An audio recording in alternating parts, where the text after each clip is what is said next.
We've got a really fun episode of Locked On Blue Devils coming up today. Been talking a little bit about Duke football recruiting over the last few weeks, but you know that we are always paying attention to Duke men's basketball recruiting. And on today's show, our good buddy Jason Jordan from Sports Illustrated joins the program. It's another edition of Locked On Blue Devils. Let's go.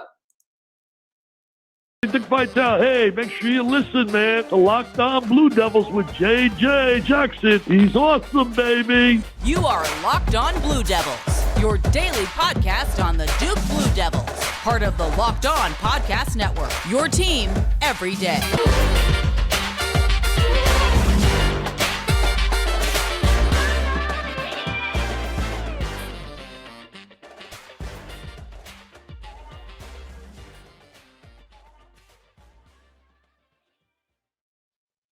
Hello, everybody, and welcome into another edition of the Locked On Blue Devils podcast. My name is JJ Jackson. It's so great to have you here with us on our show today. If you haven't done so already, be sure to follow and subscribe to our podcast for free wherever you get them, or watch the show daily on YouTube. You can follow us on Twitter at LO_Blue Devils. I'm on Twitter at _JJ_Jackson_. Coming up on today's show, I'm so thrilled to welcome in Jason Jordan, the Director of Basketball Recruiting for Sports Illustrated, and he joins us here on the program. Jason, the time is greatly appreciated. Welcome into the Duke Show, my friend.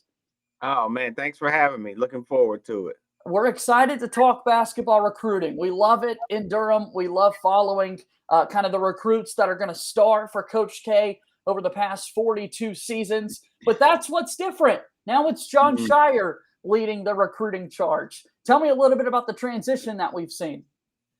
Well, I mean, changing of the guard, it's never easy. Seems paints. I was there when K did the presser announcing that he was retiring. And I remember it was raining that day. I'll never forget it. It was raining that day when I even wrote this. The girl, one of the security guards was walking in, an older woman, and she said, "And even the Angels know that Coach K is leaving college basketball." So, I mean, I well know. I live in Raleigh, so I know how it is, man. But I think the transition is going to be a good one. You guys got a great one in Jon Scheyer. I've known Jon forever. So I think he's high IQ guy. He's done a lot of things on the bench already, drawing up plays and, calling different sets. And so he's got experience without having experience. And I think it'll be a good transition, but I think he'll be successful. I think in the end, he'll be successful. And obviously he's getting talent. And so now we've got this changing of the guard, as you said. Jon Scheyer's taking over, and he's put together his first class. The timing worked out well because this past season, Coach K's focused on his guys, and what a year it was. It resulted in a run all the way to the Final Four. But Scheyer, meanwhile, was able to put together his own class of 2022 recruits, the #1 class in the country. That's never been done before. I don't know, Jason, that's ever going to be done again, that a coach in waiting is able to put together the #1 recruiting class in the land.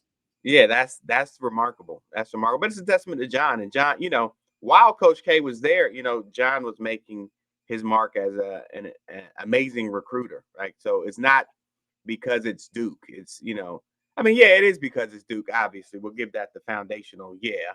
But all of the kids that I talked to love Jon Scheyer, and that's been the case for years, right? They love talking. Oh, Jon Scheyer called me. I talked to Dereck Lively, I'll never forget.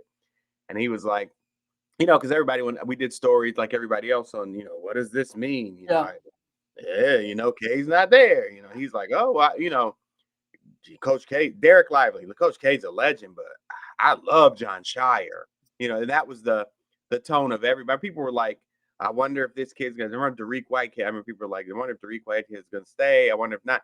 But, in the back channels, they were all like, huh? What? So it's always funny to hear people scramble. But that's a testament to Jon. Jon's an amazing recruiter. He's knows how to connect with guys on different levels. And they all love and respect him. So I think, name of the game is getting talent. Yeah, and that's exactly what he's been able to do, the #1 recruiting class. And you talk talent, let's get into it. The 2022 class You mentioned the first two guys right there that I want to start off with, Dereck Lively and Dariq Whitehead. Let's start with Lively the second first. Tell me about Dereck. I mean, what kind of player is Duke basketball getting? Mark Williams exits, he goes off to the league, and now there's a need there in the middle. Right. So, Mark Williams leaves a shot blocker extraordinaire, and you bring in a shot blocker extraordinaire. I mean, Dereck never saw a shot that he didn't like to swat. So, but, a guy who can also step out and knock down threes, I think that's where he's a little different than Mark. He can hurt you from the perimeter, and I think we'll see opportunities for him to do that this year. Like Jon's never been shy about letting, if you can do that, you stretch the defense. If you're open, he'll be able to pull it. And he was knocking that down efficiently in his last summer in the EYBL. So a guy two-way guy for sure, impacts the game in multiple ways. Strong rebounder. Obviously, he's 7 foot, kind of slightly over 7 feet tall. Super active, and he plays with an amazing motor. Great mentality guy, great locker room guy, but just obviously an insane talent and a guy who is going to definitely produce on both ends from day one for Jon. The other guy that we mentioned at the top of the class, Dariq Whitehead, from up in New York, but also spent time at Montverde Academy, was high school teammates as an 8th grader with R.J. Barrett, as Duke fans love to talk about the line of talent going through that academy. Tell us about Dariq Whitehead, Jason. Well, talk about a winner. I mean, he's got 4 national title rings there at Montverde. I mean, not too shabby. Yeah, it's pretty good, right? He was actually our SI All-American Player of the Year this year. Had an amazing year at Montverde, led them to, his last national title, and, just a winner, a warrior on the court. Great at getting downhill, but over the years, I remember him as a 9th grader. People are like, oh, he's got a lot of potential. He's really athletic. And that was the thing when he was in 9th grade. He's super athletic. So at Montverde, you're going to sit, because they got savages in the starting lineup. So if you're a young guy, you're going to sit and you're going to learn. And he took that. I thought because he always had a reputation for being one of the top guys, even back in the 9th grade in his class. So the way he handled that, and the way he kind of just learned as an understudy is the multitude of stars that came before him and were upperclassmen. I think he reaped a lot of benefits from that, and just growing as a player. And we saw it come to fruition his senior year. But if you remember, when he played with Cade and all those guys and Scotty, he would average like 9 points, 10 points here. But then in summer, you look and be like, oh my God, Dariq's averaging 22 in the EY. And he said that was you play a role in Montverde.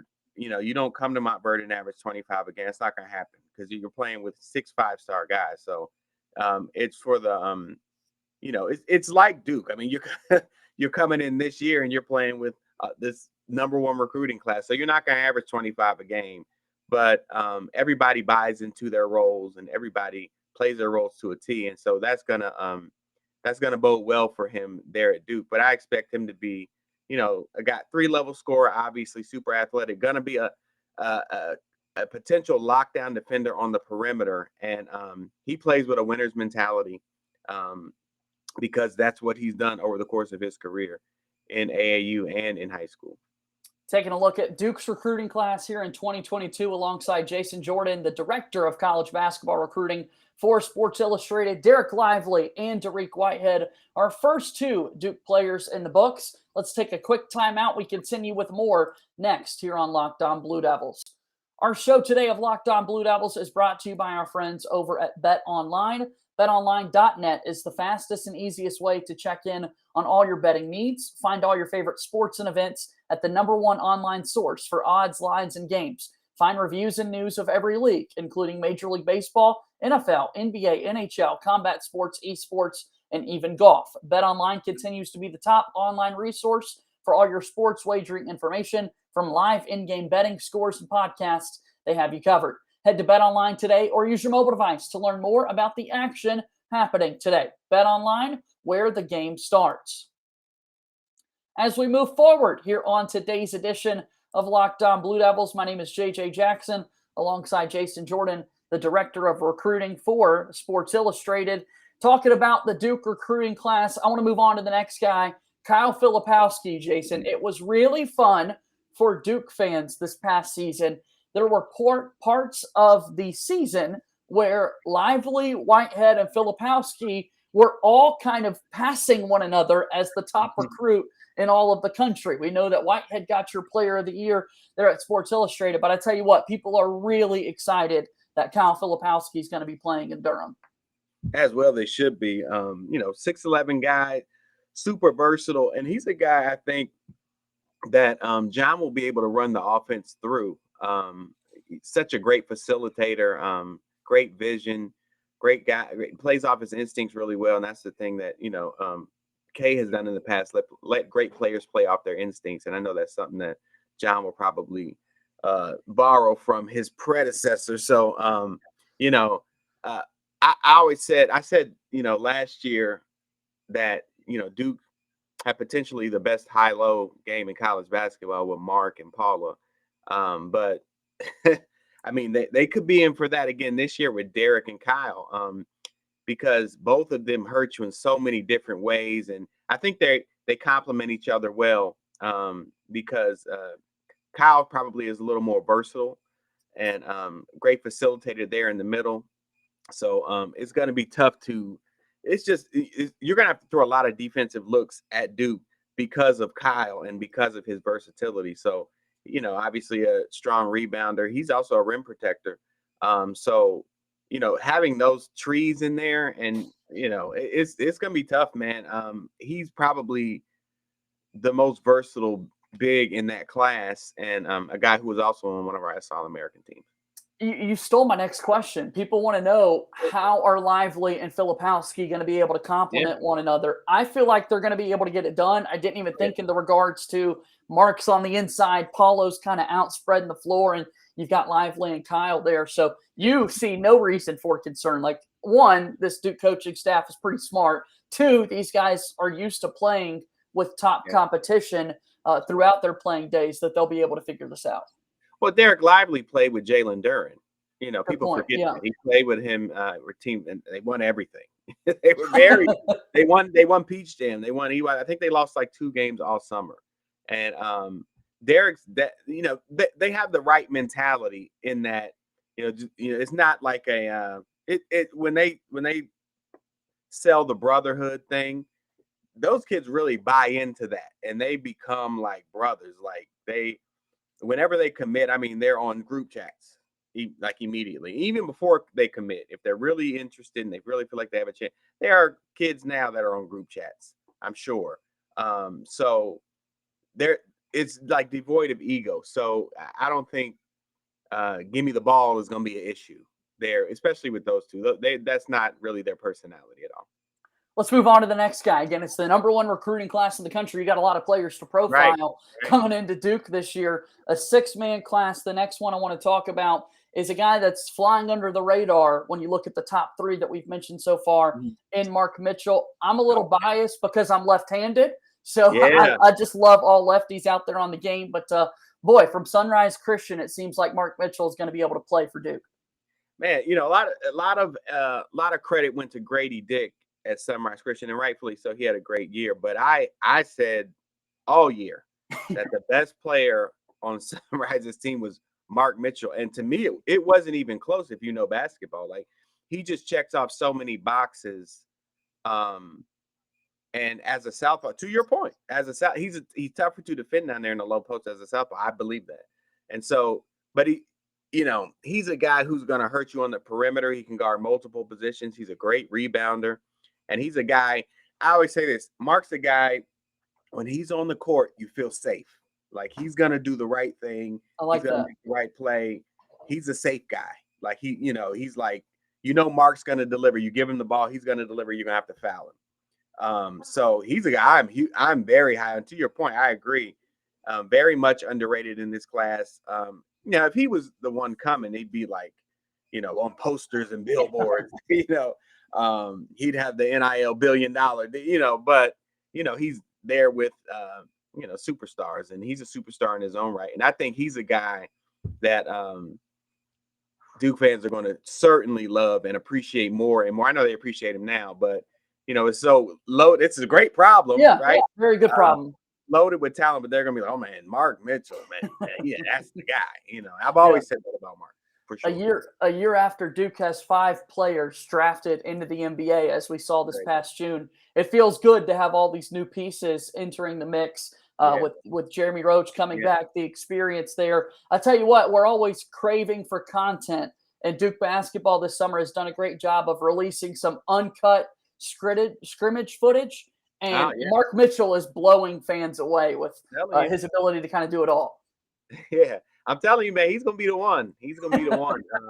Mark, great. Just I hate to call him a utility guy because it sounds like I'm buying into the underrating of him. But he's a great utility guy, but he does everything really well. He's a heck of a nightmare matchup. Great size, amazing skill set, and understands the game at a high level. And so when you're checking off all those boxes with that type of talent, man, you're going to thrive. And I think that's what's going to be the case for him. Jason Jordan of Sports Illustrated joining us here on today's edition of Locked On Blue Devils. 2 players left to go, and we're going to discuss them after this final timeout here today on Locked On Blue Devils. I would like to thank our friends over at LinkedIn Jobs for being the official college football and college basketball recruiting sponsor across the Locked On College Network. LinkedIn Jobs helps you find the candidates you want to talk to faster. Post your job for free at linkedin.com/lockedoncollege. Terms and conditions apply.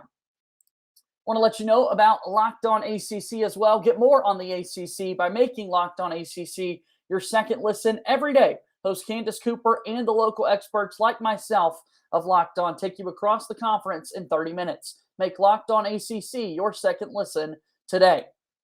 Final segment here on today's edition of Locked On Blue Devils. JJ Jackson alongside Jason Jordan, the director of college basketball recruiting for Sports Illustrated. Let's move on. 2 more guys to talk about.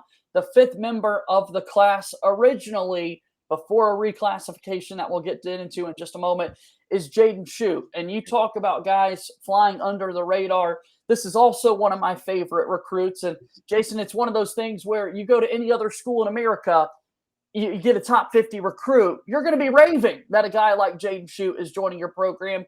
And once again, not getting the discussions that some of the other recruits are getting. But I'm curious your thoughts on Shoot and what his last name is Shoot. I mean, it doesn't get better than that. Yeah, and I mean, to your point, it's the best thing that he does is to shoot, right? But I say this, he's a knockdown shooter, no doubt about it. Let's start with that. Amazing shooter. He's a sniper, right? And so in this team, in this lineup, as he, finds minutes on the court, he'll get looks because you're not going to, it's just too much talent for you to key in on Jaden Shoot when Dariq's there, and when Derek's there, when Kyle's there, and Mark's there. You got to be, oh my God, now this kid, right? But he'll definitely help them stretch the defense. Marksman, spot up shooter, but he also shoots off the dribble. The one thing that he's very underrated about is his ability as a playmaker. A lot of people don't know that. Like, he really handles the ball very well. He's not just a standstill shooter. He can get to the rack and he can create. And I think his game will develop. He's a guy that they'll have for a while. Like, he's not a guy who's going to be one and done, right? And that's no knock to him. I mean, why is that a knock to people? It's like, oh man, he's not, right? But he's going to be a guy that's going to be there, and he's going to be a guy that Duke fans love to scream on threes. So he's a guy that they're going to really love to cheer for because he's going to be a guy who's going to be highly productive for them over the course of his career there at Duke. But I agree with you, very underrated. Once again, it's the gift and the curse of having an amazing 6-man class. So, but no knock to him. He's a great player. With Jaden Shoot from Yorkville, Illinois, Yorkville Christian, they're in the Chicago area. I mean, what type of competition was Jaden Shoot going up against? Is it fair to say, this guy really can play well because we saw it in competition, or what is kind of the scene up there like? Yeah, I mean, he's not playing in the EYBL, but who is? Let's be honest. If you're playing for your local high school, you're like Dariq plays for Montverde. They're in the NIBC, so they're playing against Keontae George and Jaden Bradley every week, right? But so I'm not going to knock Jaden because he's doing what 95% of the country does, and that is not play a national schedule. So he wasn't playing against 5-star guys like on the EYBL or the Adidas 3SSB or even the Under Armour Association. But I mean, when you look at his size and his skill set, you can tell that and you can see, to your point, the YouTube practices. I've seen a couple things, and it's obviously translating. I know the coaching staff is very high on him and his abilities, and for him to just mesh well in that group, I think it'll be like a painstaking process. And like I said, he'll get looks to do what he does best, and that's why I think he'll thrive eventually in that system. Next, the final man of the class is Tyreese Proctor. He was a 2023 commit and then reclasses. He's just won the Asia Cup for the Australian national team and is going to be arriving in Durham here before the start of the school year. What is Duke getting in Tyreese Proctor? Well, they're getting another ball handler, right? Another ball handler who can do multiple things, a combo guard. He can slide over and run the point when Jeremy's out, and they can play together for sure. They can play interchangeable, and they will play interchangeable. High volume 3-level scorer, and a guy who slippery with the handle, can get into the lane, gets to his spots very well, but very high IQ guy, and a guy, once again, they're gonna love Tyreese there. I'm telling you. He played at the Nike Hoop Summit, and a lot of people were like, "Oh, he's pretty good." But he didn't have the best showing there. It was good. It wasn't what he'd done all year. And I think people kind of slept on him after that. But I'm telling you, Tyreese Proctor is a bad man. That's a bad man. So for him to they had a lot of confidence in him for them to call him up, to come on a little earlier, and knowing that he's going to play he'll certainly be a rotation guy, going to play heavy minutes for them. Because he can be used interchangeably in the backcourt, he's definitely going to thrive in that system, and I think he'll work well with Jeremy. And he played in the NBA Global Academy, so he's got that experience. And you mentioned with his age and being an international prospect, a lot of people thought, well, wait a minute, if he waits until 2023, maybe he doesn't play college ball at all. So from the Duke perspective, at least we get to see this guy wear the Duke uniform this upcoming season. Playing with Jeremy, that's where I want to end, because obviously, Jason, as you mentioned, you're there in the heart of ACC country. You're one of the top guys, one of the best guys when it comes to recruiting. You remember Jeremy Roach's days playing alongside Trevor Keels at St. Paul VI there. What do you expect from him going into his third year at Duke? Well, you couldn't have scripted it better for Duke fans, right? No kidding. How about the NCAA tournament this kid had, right? He looked like he was on an one mixtape tour. I tell you, I was in Greenville when they went to the Sweet 16. I was like, my goodness, good gracious, where's this guy been all year? But to end that way, I think was the perfect setup for what I believe is going to be a stellar junior season. And I know the coaching staff is putting a lot on him because they know that he can handle it. And so, a lot of people forget Jeremy did not play his senior year of high school because he tore his ACL. And so before that, he was a lot of people had him as a number one point guard in the class.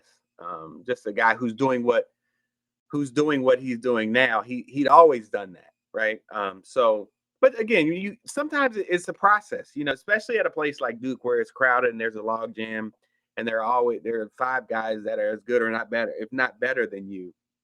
And sometimes you have to take your talents take a back seat, but in due time, they, if it's real, it's, cream rises to the top, as they say, right? So, and that's what's going on with Jeremy. It's his time now, and I think he's stepping into that role. I think the coaches are certainly behind him, and I think that he's in for an amazing year, because I think it's the confidence has started to come back, and I think it's at an all-time high now. So he's going to start the year at an all-time high confidence-wise, and he's already got the physical too. So when that marries, it turns out to tend to be special.